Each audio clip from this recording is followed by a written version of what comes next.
sa tuan ro lua tum min i be zelang lungai na lo len lai hia ka kianga zelang chi o ka chandam tu du ta o lim na ram mi panang u sol len na tu o ka ngai chen te song kim na tu ram ki le moi na tin reng po hi alara Wai lo vang cha tuan lal na chu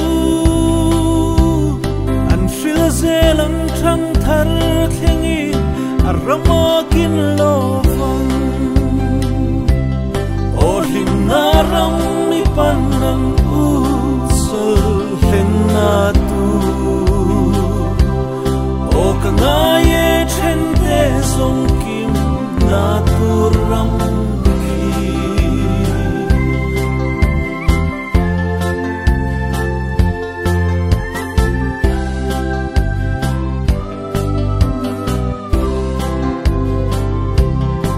ta mu lo ram nuam kan ta na buat sai ipan zelang o le chu ram chu o chu hun nge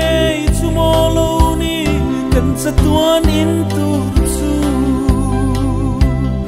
o lim na ram ipan nang u sol hen na tu ka ngai chen te song kim na tu ram ki le him na ra le mai shi na cheng te chen to lo na ram